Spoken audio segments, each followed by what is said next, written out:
Hello, BookTube, and welcome back. So I think after I've finished a book now, I'm gonna make a kind of like a review of what I've just read.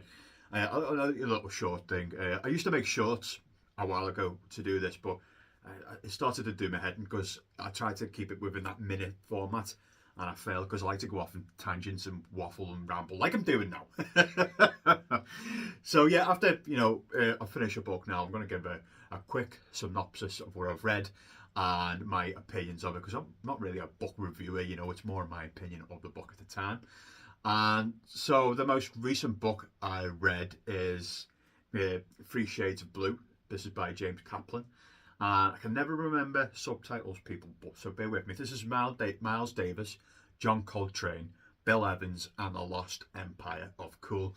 So this is all about jazz. I know next to nothing about jazz. Complete newbie to the subject. I'm a big music lover, but nothing about jazz. I can't even remember why I picked this book up either. I think I was like, oh, that looks cool. I've heard of John Coltrane. I think that's why I picked the book up. And I'm glad I did. I learned a lot in this book.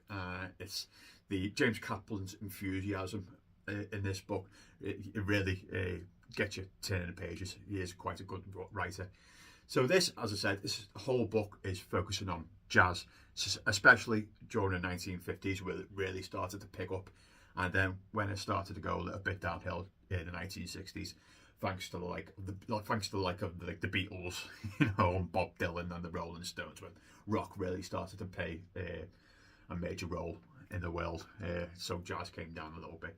So this is all about those three characters. So it's Miles Davis, John Coltrane, and Bill Evans, along with others, and how they created jazz's best-selling, I think, and most well-known album, "A Kind of Blue." And so it's that story of how they all got together and how they all worked together to produce this jazz album. And it's a bit biographical. The author doesn't really get too in depth. It's not like a major biography work. It's a little bit of backstory, but more focuses on their work and relationship. There's a lot of hard liquor, cocaine, and heroin use in this book. I didn't know. I suppose my assumption is completely wrong that jazz people didn't really touch that kind of stuff, but oh boy, was I wrong. Some of them quite self-destructive as well. So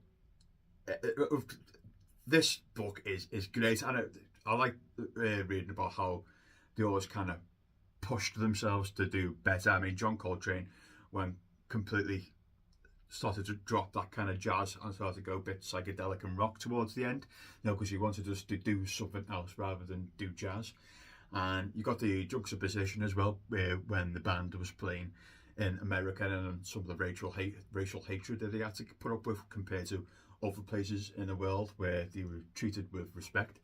And so it's all that packaged in a big bow. Great read. A lot of some of the jazz nuances in this book went completely over my head. So bearing in mind, there's a lot of jazz stuff in it's a book about jazz. So if you're like, oh, you will miss some things in this book if you're not a big jazz nerd. And yeah, as I said, the author is his writing is top notch. It really does pull you in, even with the caveat of not knowing anything about jazz. He still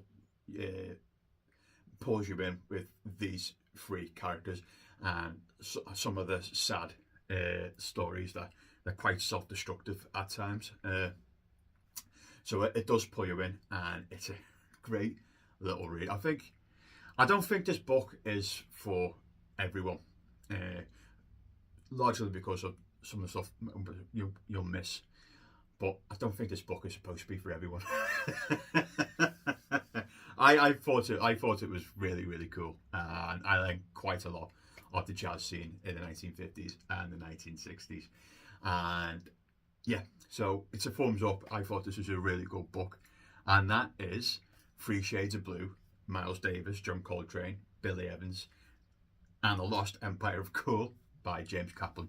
Pick it up if you're interested in jazz. And I'll see you soon, BookTube.